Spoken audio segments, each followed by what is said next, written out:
Hi, everyone. Is it We're working? about to start. Yes, if you're here and you see us and you hear us, go ahead and say hi in the chat window on the side. This is We'd love to. exciting. We're going to be getting started here in just a few seconds. Yeah, it's exciting. Looking Hey, good. Thank Daddy. you, Dottie. Appreciate it. All right. Kathy, would you like to get us started? I would. I would. This is a really exciting topic, and I'd love to hear what your reason for liking this topic is too. But just to introduce it, the whole point of this is to make difficult conversations easier, and we're going to be going through some really great steps that can make it so much simpler to have the conversations that really matter. And I think that I've been so excited by it because I grew up in a family where nobody spoke about these things. And the whole idea was that you wanted to avoid any conflict whatsoever and never have anyone frustrated or angry at you. But the thing is, that didn't work. People built up resentments, and nobody asked for what they wanted or said what was or was not working. And when I started working with someone who does a lot of this work and started building up the muscles, which we're going to teach you how to do this, my whole life changed in a lot of ways. And the other day, the VP came to me and he said, I heard there was a problem about something, and I want to talk to you about it because I know that you'll tell me the truth. Like, I know that you'll be direct with me. And that was a lot of growth. 20 years ago, I would not be the person that anyone came to for directness.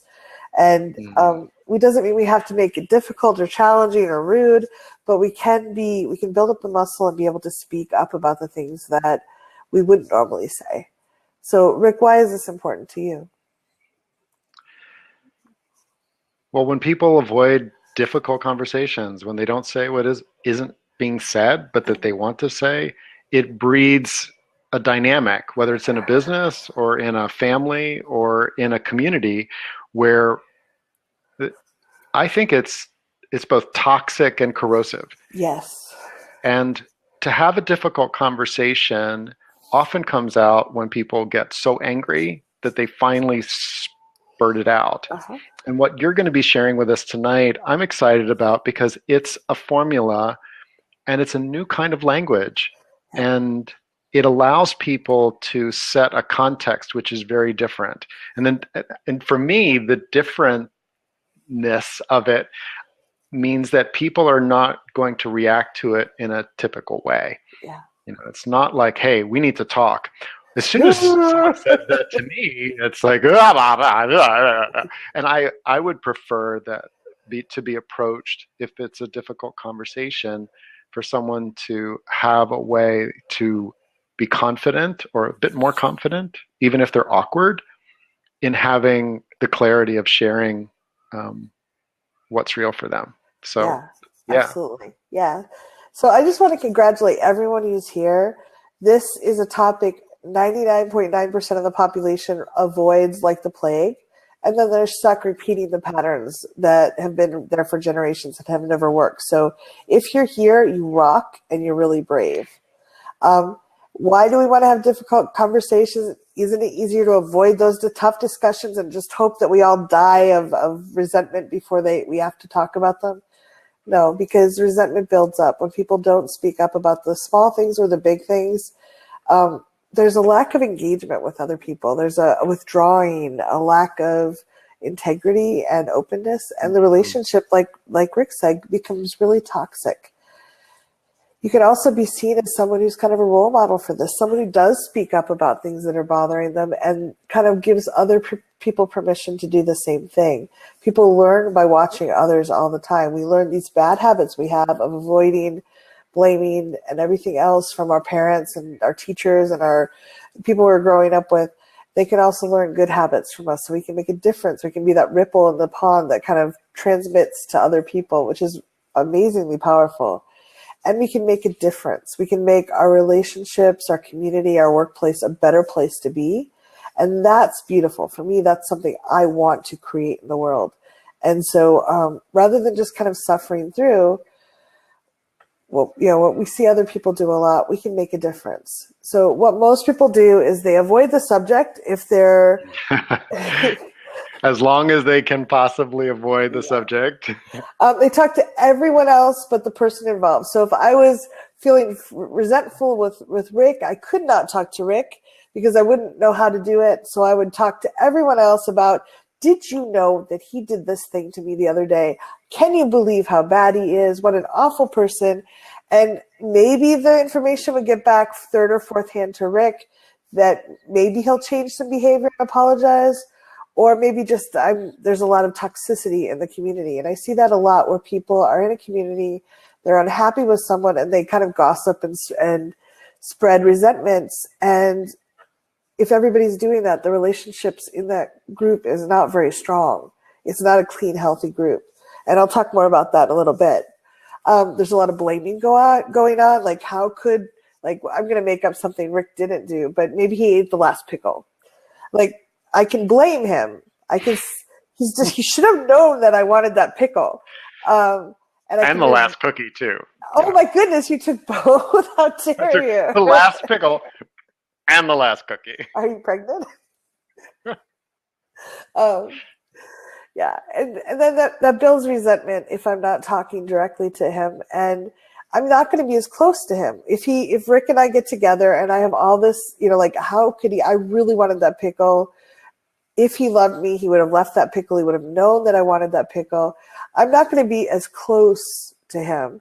And I might make snide, passive-aggressive remarks to him when I see him. Yeah, some people always take the last thing when somebody really wants it. And it's not. It creates a distance. It doesn't create the kind of loving, warm relationship that Thriving Now stands for. So, and then the other thing they do is they build up like a pressure cooker. They get all this resentment and anger and agreement from their friends, and they blow up under stress.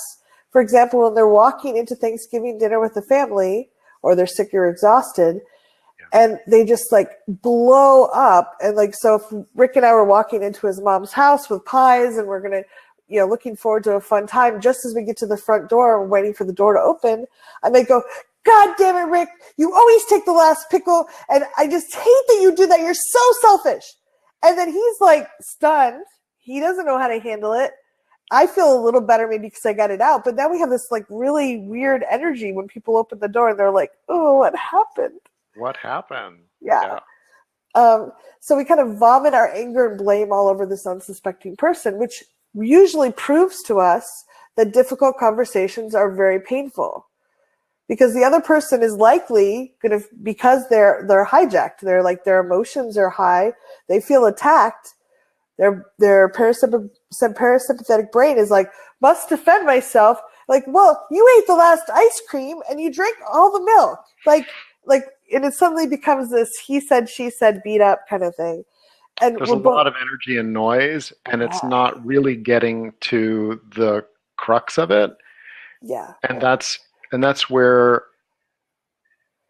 people that want to have emotional ease and freedom and respect and expression, the way that is modeled, probably that was modeled by our parents, by teachers, by people we've worked with, by lovers and friends. We need some new models. This is a new model that kind of puts us in a different tuning. And as we're going to get into, there's some really key points that you want to be aware of that make it work well versus the blow up and okay, so I need to have this conversation. Exactly. Yeah. And we want to help you learn the skills and build the muscles using these skills. And we'll go through all the steps, don't worry. So as little kids, we genuinely did learn these skills. Our parents most likely didn't know. Our teachers, the other kids in the school ground didn't know. What we see on TV, any sitcom you watch any day, they do not know how to have difficult conversations. They lie to each other.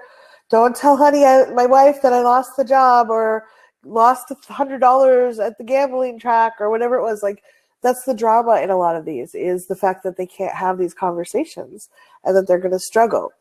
So we're constantly bombarded with these bad habits, these bad patterns that we don't actually want to follow. And we practice them over and over again in our lives so they actually feel kind of comfortable in an uncomfortable way. We're used to them. And it feels like, yeah, of course we can go ahead this way. This is how it should be. Kind of like that fish in water. The fish doesn't even realize it's in water. We don't realize the habits we're practicing when we communicate aren't always very powerful. Yeah. So the skills we're going to show you are surprisingly simple. They're not actually hard. They're not complex. They just take practice. They're not necessarily easy to do the first few times. Just like riding a bike. It's like we're actually just sit on the seat and push our feet forward. But it takes a little practice, and it's okay if you're awkward at first. The sooner you start practicing, just like riding a bike or tying shoes, the sooner it'll get easy. And you're going to build stronger connections with the people and clear communication, the people that matter to you. People will trust you to talk about the tough stuff. And some people are going to start sharing with you more because they're willing to trust you because you handle these things well. And that can make a really big difference in the workplace and at home. Mm-hmm. So first question a lot of people ask is, when do I do this? And again, we recommend don't do it as you're walking into Thanksgiving dinner or Christmas dinner or Hanukkah dinner or whatever dinner you're going to, Kwanzaa. You want to try to pick a time when everyone's not super tired, super stressed, or on a deadline. So like if the kid's been up till 2 a.m. and your partner has a presentation due and the toilet's overflowing, that's not the time to go up and say, hey honey, you remember when you ate that last pickle last week? I am really pissed at you. They're not going to receive it well, even if you use all the skills in the world. If you can find a time that's a little bit more conducive to them actually hearing you from a not triggered point of view. And I really like asking, hey, do you have time to talk about something? Give them the option to say, yeah, sure, or no. And if they say no, just say, hey, can we pick a time tomorrow where we can sit down and talk? Like put it on the schedule so it doesn't just disappear. The biggest thing is a lot of people will procrastinate. It's never the right, perfect time. Reed Mahalka, who designed a lot of who designed some of the worksheet that we're using in here, the steps are actually quite brilliant. He recommends that if you wait more than 3 days, there hasn't been a right time in those 3 days, unless it's unusual circumstances. There may never be a right time. You may be like avoiding. So do it. At that point, you're like, okay, I'm gonna pull the trigger and say it's time to do this. That's a really good self-awareness, and that keeps things from festering. Like if it's been 3 days that this has been building up, it's time. It's time to get clarity. And that doesn't mean that we always are aware that we have to have a conversation within 3 days. It's as soon as you're aware that you have to have because there's been times I haven't even been aware that I was angry about something. Okay. Like I was just like, something feels off. I don't know what it is. And then like a week later, I'm like, oh, it's the damn pickle. It was the pickle. And the cookie. And the cookie. And then at that point, I can give myself up to 3 days to find the right time to talk to someone as a rule of thumb.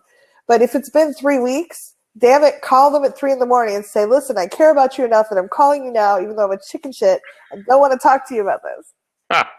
Something like that. Something like that. All right. So how? So we're going to show you the difficult conversation formula Reed Mahalka put together. It's actually very, very good. I've read a number of books on difficult conversations, how to have them.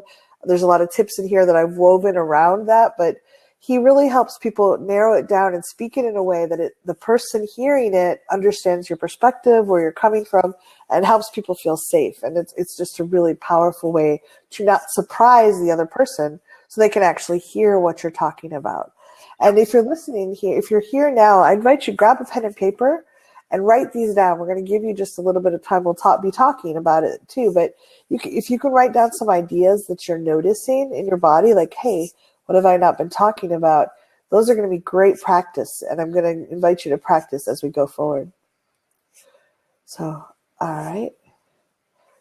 So step 1, figure out what you're not saying. And so you can even write a list of people, but like if there's someone that you're feeling resentful or resentful towards, distant from, you kind of feel itchy when they're around, or you just don't feel that comfortable, there's probably something you're not saying. And you may want to write a whole list at some point and hit them, go through the target each question. But what I'm going to encourage you to do, you can do it quickly now, just write down a few ideas that might pop to your mind. But also spend some time writing and then clarify. Like, it's better to kind of target one issue at a time. You don't want to go up to someone and follow this formula and kind of hit them with 5 different issues that are totally unrelated, because it's going to be a lot more for them to absorb. It's going to be harder for you to have a conclusion and a closure about it. So with Rick stealing the cookie and the pickle, those are kind of closely related. They're both food. They're both, he took the last one. He didn't consider my feelings about them. So I could easily use them both in the same conversation. But if he had also forgotten my birthday, that might be a separate topic we might want to have. And we can do one at a time and kind of build up the muscles, just like you go to the gym. You don't have to gather all the weights and carry them at once. You can just pick up 1 or 2 at a time and kind of let the muscles acclimate and get a rest in between. Mm-hmm. So, Rick, is there anything you want to share that you haven't been saying? Any to your boss, your partner, your parents? No, there's a friend of mine, and what I haven't been saying is I really don't know what they would welcome. Like, do they want to come over and watch a movie anymore? Yeah. Do they want me to come over when they walk into a room and greet them? And there are reasons for this, but there's that, I haven't been saying it. Oh, I love that. That's great. I'm aware of it, and it's something that is difficult. I know that they have social anxiety, and so that plays into it, and they've been clear about that. But we're at this place where we just don't know. So that's where I'm starting with is, what that's I'm not great. saying is, so I've got step 1. Yeah, that's excellent. So for me, I have a friend who sent me an email. This has happened a couple times. Very brisk, not warm, friendly email at all. And I, like if Rick drops me an email saying, "Hey, got the thing done," that's fine. But if someone she keeps asking me for something in a very kind of demanding, expect me to follow orders kind of tone. And she's told me before when I brought it up that it's because she's worked a lot with men. I'm like, I work a lot with men and I don't talk that way.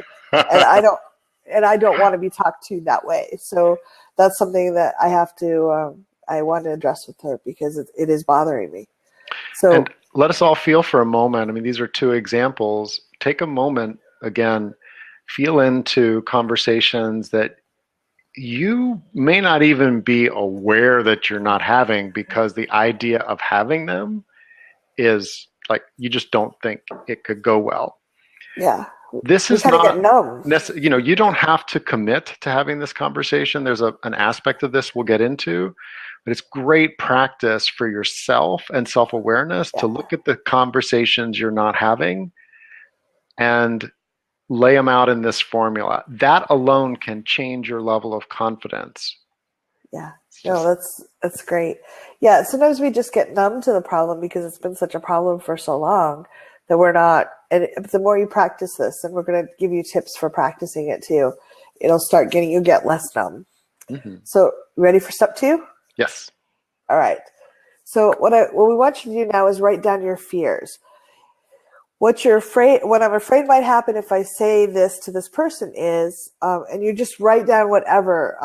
It could be that person will be angry, that they'll pull away, that they'll gossip about me in front of other people, that they'll say bad things about you on social media, that your partner might leave and take the dog and the parrot, whatever it is. Just let the fears kind of bubble to the surface. They don't have to be logical. Just by acknowledging them, that's going to help you feel more powerful. And it's also going to help when we get to a later step, the other person to understand your perspective and how courageous you're being. And it's not manipulative. It's very genuine. Now, these don't have to be logical, right? Right. They don't have to be logical. In fact, our primitive brain is often illogical. The fears that are most intense are not like, oh, of course that's, I can think that through. Yeah, that might be happening. But the illogical ones often carry extra weight, extra fear. So with my friend that I need to talk to, She can be pretty cold occasionally, and I'm afraid that she'll judge me, not be my friend. I'm afraid that she'll talk badly about me to the community we're in, or say that I'm too difficult to work with. I can have a whole list of things that can come up, and some of them are not very likely, but that doesn't mean I don't fear it. Yeah. Okay. Would you like to share your fears about your friend, or? Um, One fear is that I might get silence, which Yeah, is not my favorite. Um, not and or that it might trigger something for her, yeah, or might trigger something for me. Um, that it'll add to an uncomfortable feeling that might occur in the circles that we share. You know, um, I'm not expecting anything that's a big blow up, but I can think of some other conversations that are kind of a part of my awareness where um, I might get a lot of defensiveness, where I'm not really being heard, and what I'm getting back is all the reasons why yeah, what I'm sharing is wrong. yeah. Thanks for sharing that. And one point I'd like to make is Rick and I both picked something that's pretty challenging and very vulnerable, but we're also not talking about something that we're not starting with something that could be like, honey, I think I want a divorce. We're not picking the 100-pound weight out of the bin. I'd encourage you, it's okay to start with the 2 or the 5-pound, and then sometimes when you clear out the smaller weights, you find that the big weights aren't even existent. They don't even exist anymore. So just realize you don't have to do this all at once or make it like superhero effort, if that makes sense. All right, so now we're going to write down our hopes. What would you like to have happen? If I say this to this person, what I'd like to have happen is blank. And write down all the positive things you can think of. So just for my friend, I would like her to know that I'm going to speak up when I have an issue, that I'll always be honest, that I won't withhold from her, and that I care about our relationship and her enough to speak up, even though it's kind of scary. Mm-hmm.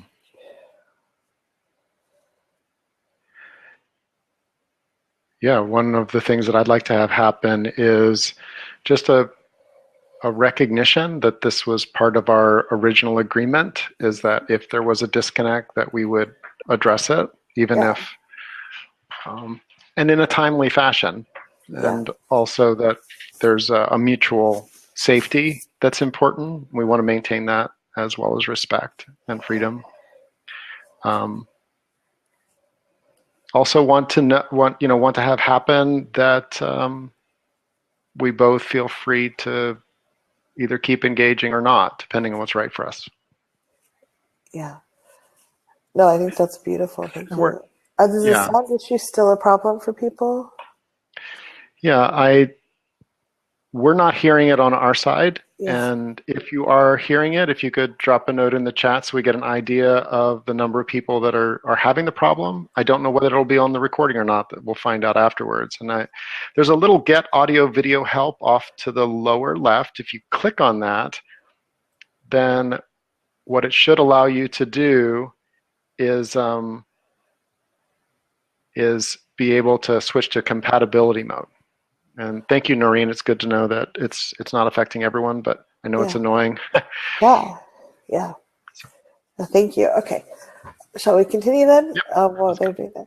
Okay. So then the next thing you want to do is when you're ready to actually have the conversation, and you're gonna prep it before you do this, but the whole flow is you're gonna ask for a good time. So it might be like, "Hi, Rick. Do you have time to talk about something?" Um, well, I'm kind of tired right now. What did you have in mind? Well, if you don't want to talk tonight, it'd probably take about 10 minutes, I'm guessing. But if you could make some time tomorrow, I'd love to spend a time we could just get Yep. this cleared up. How about tomorrow afternoon? Perfect. Let's 2:00. Great. All right. So, and then if it was so if yes, you proceed right then and there. If no, you schedule a time to talk. Mm-hmm. All right. And then you're going to want to go and again, you'll prep this with the person. before you'll prep it before, and we'll go talk about practice conversations in just a minute. But you're gonna have the actual talk.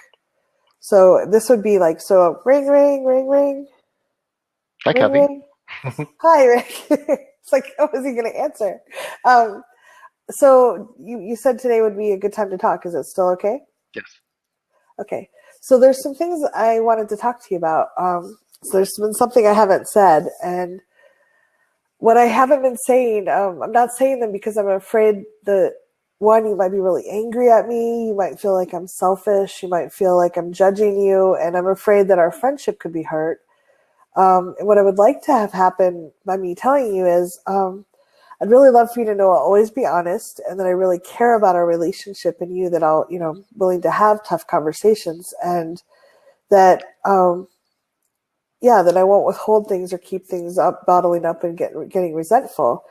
And what I haven't been telling you is, the other day when you ate the last pickle, I felt like you really didn't love me or care about me because I really wanted that pickle. So thanks for listening. Is there anything you'd like to share in response to that? I didn't know the pickle was so important to you. Thanks for letting me know.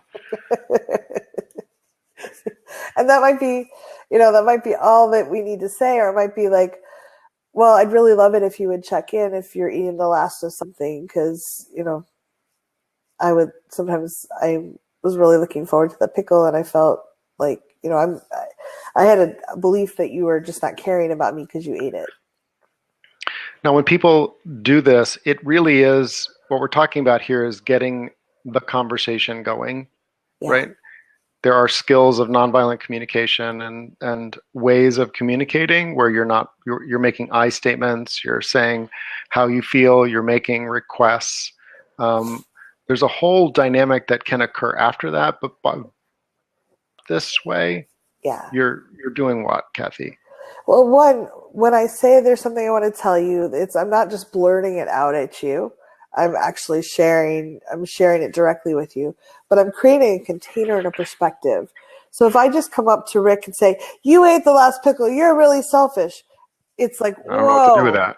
Yeah. And it's just like, there's like a distance between us, and there can be a lot of blame and fear going on, versus, hey, I'm afraid of some things. I'm being vulnerable with you and sharing what's real for me. I'm telling you what I'm afraid of, afraid will already happen. And usually when people hear that, kind people will be like, oh, wow, okay, I can understand that. I don't want to make that happen. Like, I'd prefer, and it's not manipulative. You're sharing what's genuine for you, but it gives them a context and a perspective. And when you share your hopes, that gives them a sense of safety. Like, hey, this person cares about me. They're hoping that our relationship will be solid and strong. So that's why they're doing this. It helps them already, the adrenaline response, the fight, flight, freeze response is already mitigated, and they're feeling calmer. And so when they hear what you're sharing, what you're actually telling them that you haven't been telling them, they're already in your shoes to a certain extent. They're able to see it from your perspective and understand that you're not just making them a bad person, but that you had a reaction to something and that it bothers you. Yeah. So there's a sense of safety. You're creating a container and a perspective and a way for them to hear you well without defensiveness. Mm-hmm. So that's the actual talk. And there's a link at the end of this as well that we'll give you, so that you can go to Thrive Me Now and see all of these steps right there as well. So that's the actual talk.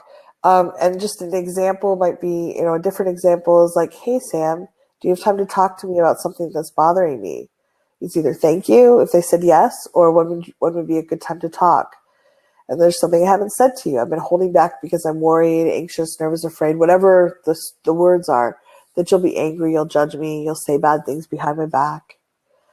And what I'd like to have happen is, you'll know I'll talk to you about things that matter, that I'll be as honest as possible with you, and that I care about this project working out.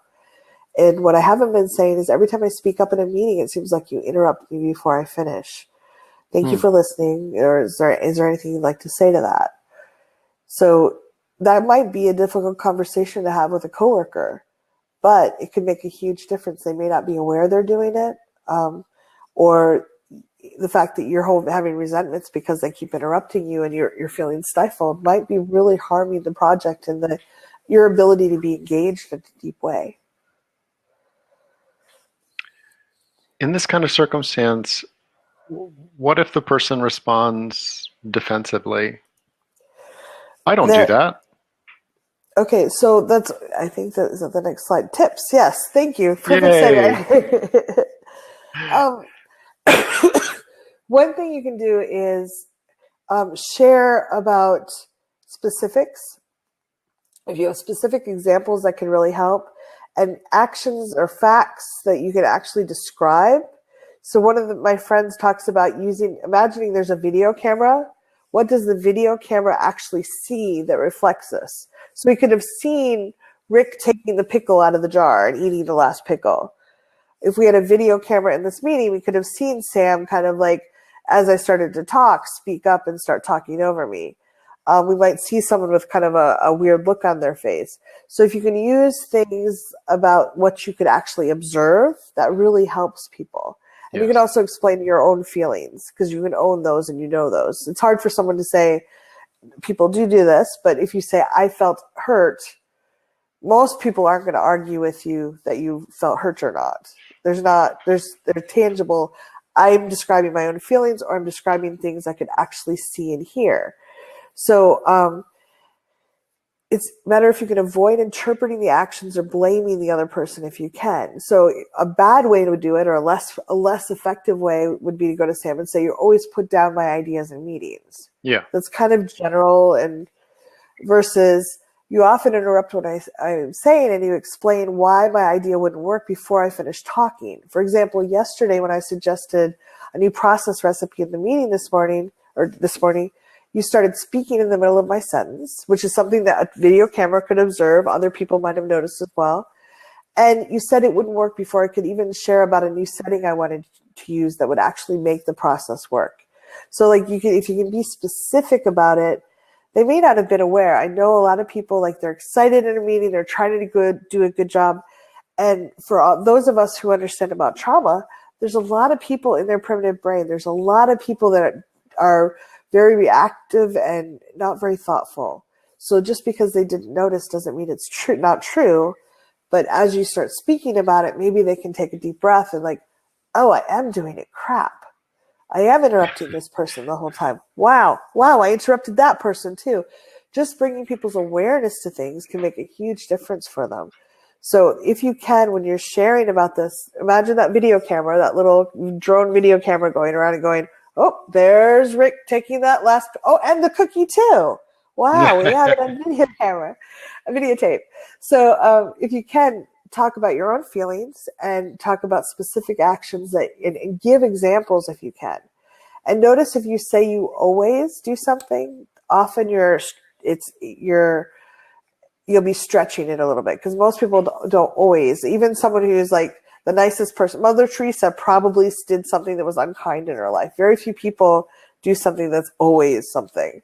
So if you can avoid always, and give specific examples, that can really help people hear you and feel like you're paying attention and not just trying to throw them under the bus. Yeah, and you could even include in the list of things that you want to see happen is that, I'm hoping that you can hear my 2 specific examples and let me complete them and really see if that matches up with your memory and it's a way of pre-framing the behavior that you'd like to see. Yeah. And that can make a big difference. It can make a huge difference. Yeah. Someone's saying our pictures are frozen now. That was a few minutes ago. Okay. And hopefully it's better. Sometimes that happens. If anyone else is seeing frozen pictures, let us know. This is a new system. We're figuring it out. Yeah. Okay. So, all right. So one thing you may want to do is have what we call practice conversations. So you don't have to go in cold with your sheet of paper, though I have had this conversation with that sheet of paper in front of me when it was something I really wanted to remember points for. You can ask someone you trust to listen while you practice and then give you feedback if you want it. And another thing I've done is written it out and just tapped as I read through it. so that my emotions were lower. Um, a lot of people get emotional when they're talking about difficult things, and that can make them feel like they're not being as powerful as they'd like to be. I know in the workplace, I hate when I get upset and I want to cry. It makes me feel like I'm not doing a good job as an employee. I found that if I can read through it or practice in front of a mirror, if I have a mirror in front of me and I just tap through the points while I practice a few times, or have a good friend like, hey, Rick, could you listen to this practice conversation I need to have with Sam tomorrow? Mhm. Like, just have a good friend. And you can even, if you want to, you can say, I think he's going to try to interrupt me. Can you help me practice that so I'm prepared? So, and you can ask that person to hold you accountable because sometimes we chicken out. So I'll be like, hey, Rick. No, Really that easy would to do that. never happen. It would really be easy. But you can say, hey, I'm going to have this conversation with Sam. Can you check back with me on Thursday and make sure I actually had it, or see how I did, or if I need encouragement or practice again, or any of those things can help people move forward when they're feeling really intimidated. And it gets easier as we go forward, but the first few are really sometimes challenging. Yeah. So, all right. So we're going to start by building the muscles. Again, you don't necessarily have to have the conversation about, hey, honey, I lost the house. Though you probably should have that conversation with someone if you have indeed lost the house sooner rather than later. But you can start off with easier things first. But you start lifting the weights of the 2 pound weights in the gym before you do the 100 pounds, unless it's really time sensitive, in which case it might be good to get moving forward with it. So you can have the practice conversations we already talked about, the accountability where someone's going to check in on you. And you can have encouragement, someone to like cheer you on and like give you a pep talk right before you go in, and you get out afterwards like, oh my God, I did it. Oh my God, I think I was awful, but I did it. Um, Hmm. so whatever you can do, you want to front load so you can do this as easily as possible. And realize you're creating a new habit, and that can seem it seems easier in the short run to just skip doing it. Um, it can put it off.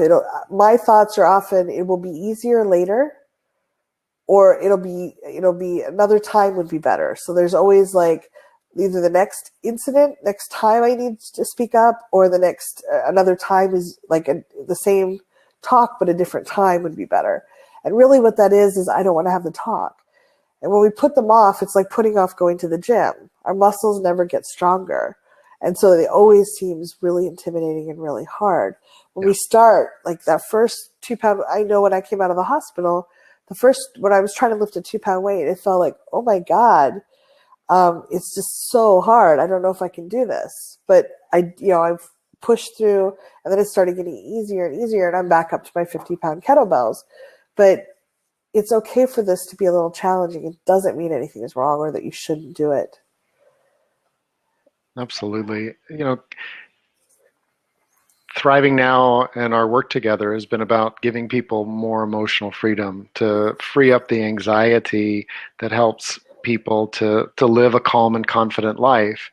And then there's, okay, and so what do we do with that? If we're wanting to build intimate relationships, difficult conversations is a part of it, in the same way that if you're going to dance, you're going to Yeah. move, right? If you're going to relate to people intimately, then there are going to be things that maybe you want. It's not even necessary. Difficult conversations can be about something that you want to see happen, that it's really vulnerable for you to share that, yeah, I'd really like us to, and it's this muscle for people that this is not something that's come naturally. It certainly didn't for me. And if you find yourself like resorting to email around things that are difficult, that's not necessarily a bad thing. But even if you're going to compose an email, having this formula in Yeah. mind, I've used this formula with email. yeah, and I have too. And it's a way of saying, hey, this is important. And and I love having friendships where we talk about having difficult conversations before we even need it. Yeah. So like, yeah, how can I make it easy for you to bring up difficult subjects? Yeah. Oh, what do you mean? Well, there's a formula we can use. I'd like to have a difficult conversation. Oh, if you're both on the same page um, about this type of approach, then wow, it really can make it a lot easier. And for Yeah. people that value communication and conversation, that when you show, even if it's not done perfectly, if you really earnestly present, hey, there's something I'm not saying, that's a vulnerable statement. Yeah. And I have some fears here. That's why I haven't been saying it. And here they Yeah. are. Here are a couple of them. And this is what I'd really like to have happen because that would help us. It would help Yeah. the business. It would help our love relationship. It would help us in our mission. It would help us have people feel more at ease and safe. There's so many ways that this can change the environment, the emotional environment. Yeah. No, absolutely. I love that. We have some questions here. Someone wrote, "What makes a conversation difficult?" And I think for all of us, there are different conversations that are difficult. And the more we practice, the fewer of them seem so challenging. But anytime you're afraid to have a conversation, anytime you're feeling like it's too hard to speak about it, or maybe it'll go away without me speaking about it, or if you feel resentment building up because you're not speaking about it, that's a difficult conversation. That's Mm. when you want to have it. So like if you're starting to feel differently towards someone because of the not having the conversation, the very fact that you're not having it means it's time to have it. That's such a good point. Okay. Another question is, what if they don't say that they have the time now, but they're badgering you to tell them what it's all about? It's a great question because that's really true. People can do that. And usually what I'll say is, I really want to have this when we have time. I care about our conversation and our relationship. And so I'd rather have this at a time when we can focus. And if they keep asking, I'll say it's something that I haven't been talking about that I need to talk about. And I really need you to wait. I don't want to have this conversation like it's important to me to have it in a complete time. And I don't want to have it backwards or partially now. I want to have a full conversation. So we can either Mm. schedule a time, or if you want to make time to talk about it right now, we can. So setting a boundary there. Okay. And another question, do you share all the fears or do you filter? And if so, how do you decide which fears to include? Yes, that's a great question too. I really appreciate people sharing them. Um, it depends. If you have a list that's going to take 20 minutes to go through, maybe you don't share them all. Like, I think part of it is, if I'm at work, I may not share ones that, like the really illogical things. It depends on how close I am with the person. And part of this is just about being vulnerable and real. But I may not go to my boss and say that I'm afraid that he'll hate me. Like, I might phrase it a little like afraid that he'll lose respect for me. I might make it a more professional sounding issue, if that makes sense. And I would share the ones that really have the biggest impact for you, that you feel comfortable sharing, or even just a little uncomfortable sharing. Um, yeah, but I wouldn't make it a 20-minute thing. Maybe you want to share the top 3 or top 4. Mhm. And that just, it gives people the context and the perspective. And partly by you having written them all down, one, you can tap on them. And two, they're out of your head. They're not just spinning around nebulously. They're on a piece of paper in front of you. And sometimes just seeing them is like, wow, Rick is probably not going to go on Facebook and tell everyone what an awful, awful person I am because I'm mad at him because he ate a pickle.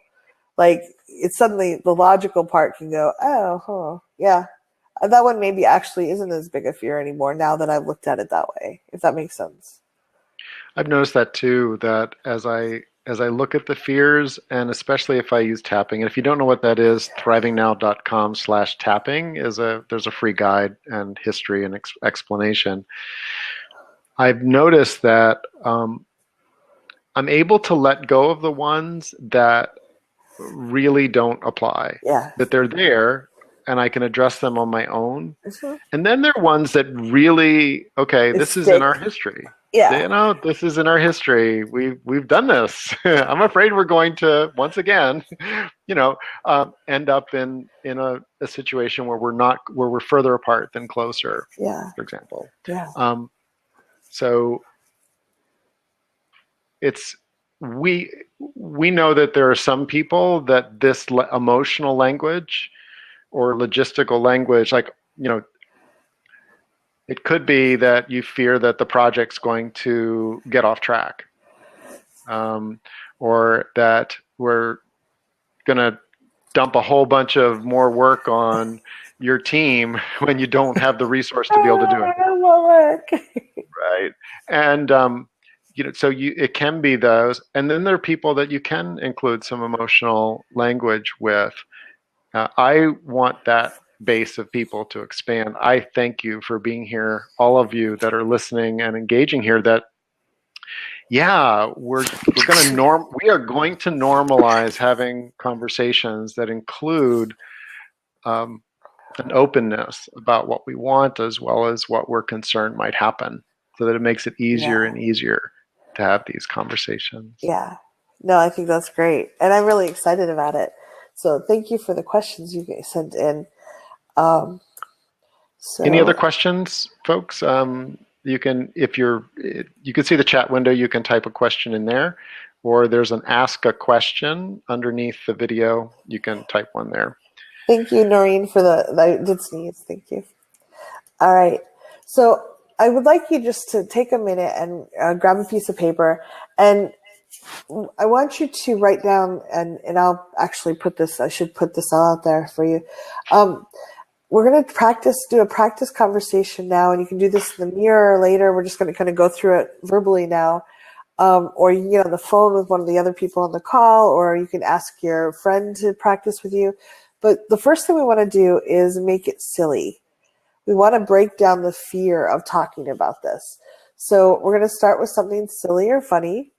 And what I'm going to do is I'm going to have a practice conversation with Rick about why he doesn't tattoo my name on his forehead.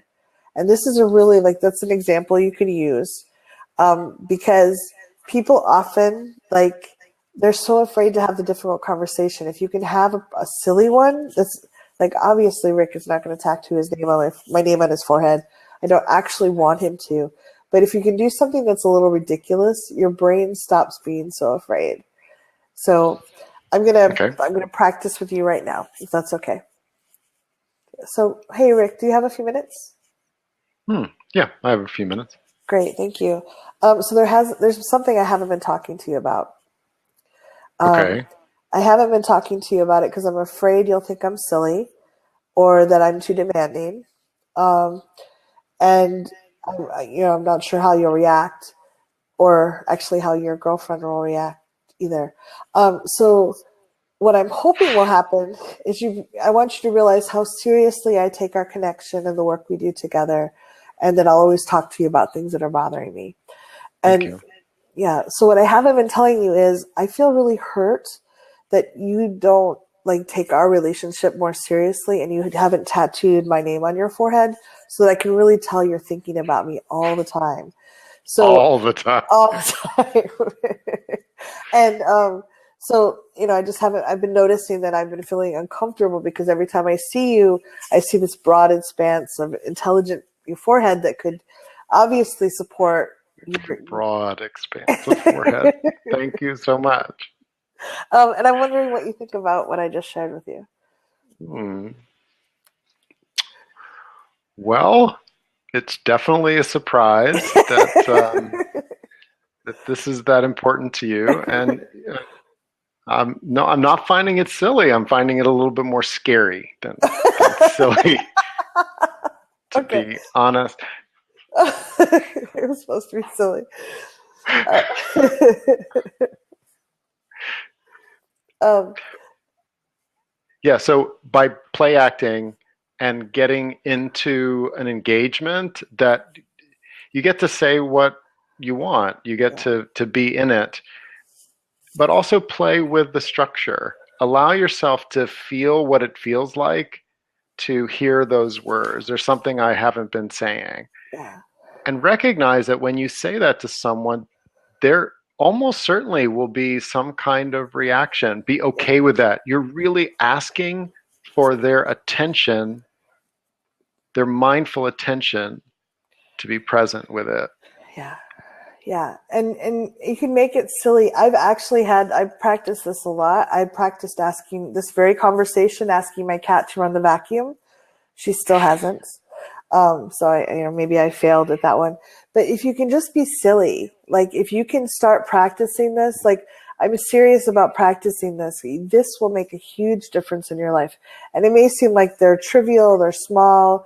When I was lifting that 2-pound weight, when I came back from the hospital, like it felt so frustrating because I Mm-hmm. had been lifting 50-pound weights before I went in. So it felt like like, how can this be that hard? And just realize that this is an area of your life where you just probably have never practiced this. And you can definitely tap on the issues that are coming up if you're a tapper. But just practicing this and working on it and making it silly at first is going to give you some room to start practicing on the smaller things. And then once you've practiced and done the small one a couple times, what I'd recommend is doing practice level number 2. You want to take a real issue that's small and do that formula for that issue. And you want something that's low intensity, low risk, and preferably with someone you feel safe with. So if you're part of the Thriving Now, the circle, you can practice with someone there. You can bring it up to a call. And it can be something as silly as like, hey, you said you called me at 3 and it was 3:05 when you called me. Like something that's not like, if you don't have a lot of intensity around it, if you're really mad about it because it's been happening a lot, then that may not be the thing to pick. But pick something small and easy but real. And just write it down right now if you want to, and get a feel for like who you might want to say that to. And if you want to put it in the chat window, if you want to say I'm going to have this conversation by today's Monday, by Wednesday, just to kind of anchor it for you. And it could be, you can be still kind of on the silly end, like you might be talking to your husband and say, hey, when you leave your slippers out, I kind of feel like it's not very nice when guests come over. Like not something that's not really huge, something that's not going to be earth shattering. You're pretty sure they can handle hearing it. My cat did get upset when I asked her to vacuum. She bit me. So that wasn't a good example, but I was actually petting her too hard. I think she was done being petted.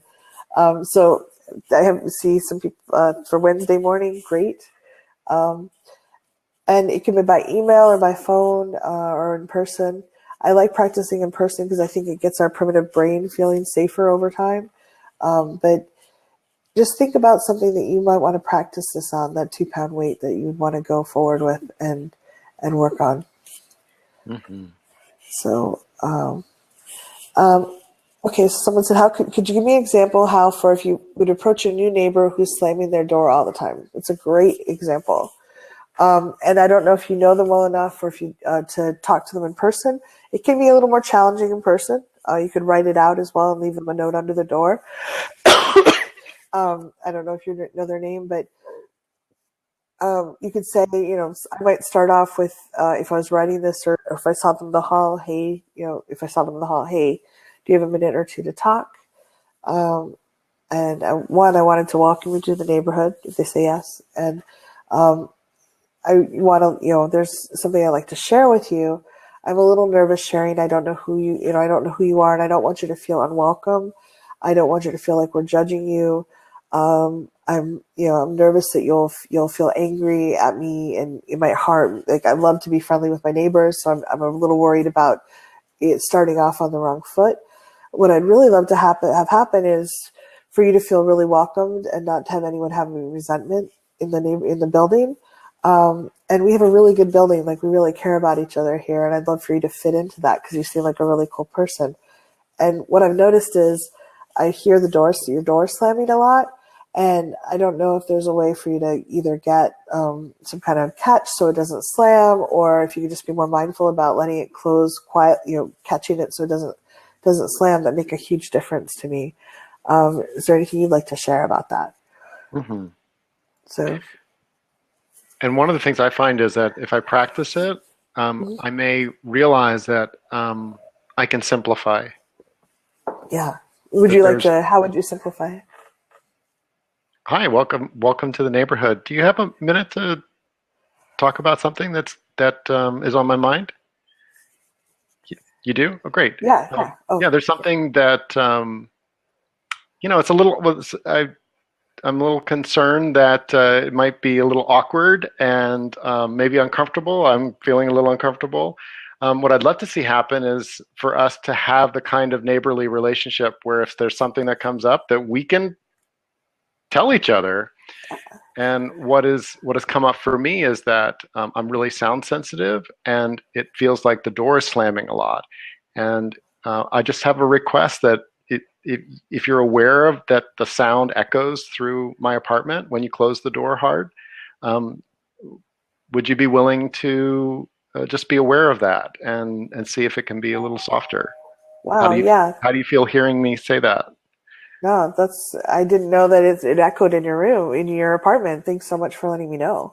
Well, thank you for taking that so well, and I really want you to know that you can come to me with something. There's some things that we can adapt to and some things we can't, but I really appreciate you putting some attention on that. Yeah. No, I liked how you simplified it. That was great. And practicing can definitely make it easier. Now, not everybody's going to take it beautifully. Some No. people might feel really defensive. Realize that you're giving them the best. You're using skills that will give them the best chance of having a good reaction, but they may not have a good reaction to it. Part of that is if you can just be calm about it, and that's also the practice conversation, the tapping. So like, if they're like, what the fuck? I'm just walking through my door and you're yelling at me about me slamming the door and what? Like, I thought this was a nice neighborhood or like whatever. You can let them have their reaction if you can and say, hey, I just wanted to share. They may calm down later. They might be like, oh my God, I'm sorry, I was having a really bad day. But you're also building the idea that you can share things with them. And some people just have never had that experience before where people would actually talk to them directly. So if they're upset, realize that you're role modeling something very powerful and something very good. And that even if they have a reaction, they might come around, or you might, like after time, people are like, wow, it was really hard to hear that, but I'm really glad you actually talked about it, if that makes sense. If you're afraid that something like that is going to happen, then one of the things I like to do is include in the what I hope to have happen something that I can refer. Oh, well, I had hoped that you would have been able to hear that this was just an awareness thing that it impacts me, and I just wanted to check in, see whether my neighbor could help make things a little quieter for all of us. But Yeah. thanks for listening. And Go back home and tap. yeah, exactly. Take care of it. Yeah. So that's just one of the techniques, little tips that I've used. Any other Yeah. any other final questions? We're coming to the end of our time. Kathy, final thoughts?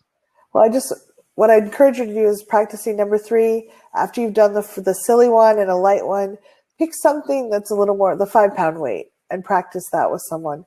Because the more we practice and we start building up some confidence, some muscles, it's going to give you a little bit more strength and confidence going forward. It's easy to say, I'll do it later, and never have it happen. But if you can do 3 practices pretty quickly, you're convincing your brain that maybe this is a good thing to do, and you're kind of anchoring the pattern. At first, when I did it, I had to write it all out, and then I'd have to rearrange the order and get it together. But now I can kind of make up something as I go. So just the more you practice, the faster it's going to be. One of the last things I want to talk about is gossip.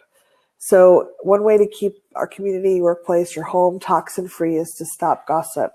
And this is something, again, Reed talks about in his.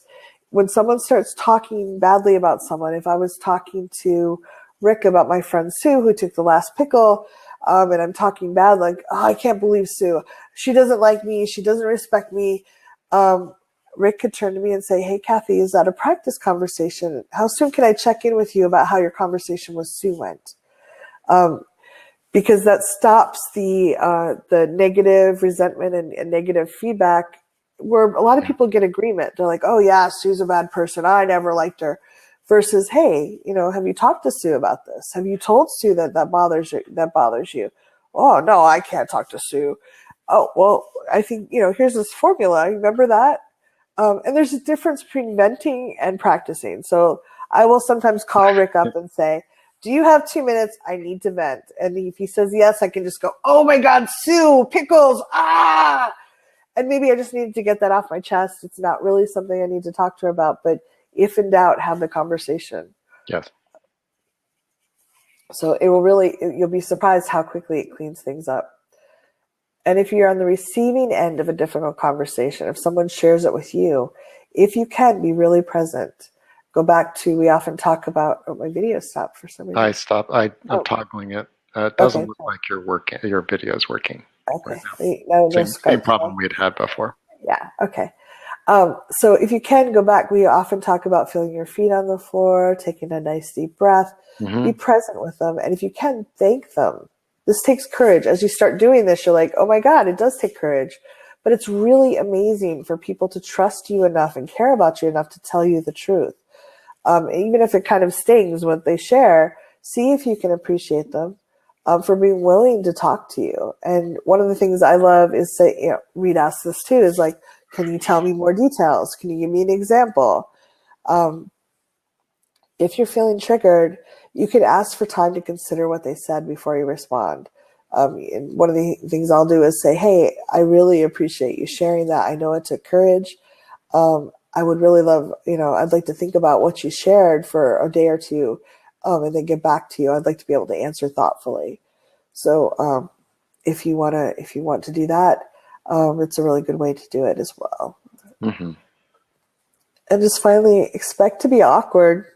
This is, it's like when you first learned to tie your shoe, it was awkward. It's normal to be awkward. It's something you're new, whether you're on the listening side or the sharing side. I encourage you to practice with people you can trust. Start with small things. Get support, encouragement, and encourage others. And just remember, this gets easier. The things that are really awkward right now will be minor blips on your roadmap going forward. Absolutely. And, yeah, I think Rick and I both found that. If you want Reed's difficult conversation formula, it's on thrivingnow.com/difficult-conversation. And there's several YouTube videos on my YouTube channel where if you want to go watch, there's some other examples in practice and what to do if someone doesn't respond well. Those are there. So hopefully those will help you get going forward and having powerful conversations that make a huge difference in your life and the lives of the people around you. You role modeling this can change the world. Mm-hmm. Thank you so much. We are always open for questions at support@thrivingnow.com. Yeah. And we appreciate your participation. If you have some feedback on this, both the content as well as what it felt like to be a participant, we'd love to hear from you. Definitely. Again, support@thrivingnow.com. So Yay. Thank you all for being here. Yeah, thank you for being courageous people. All right. Bye-bye.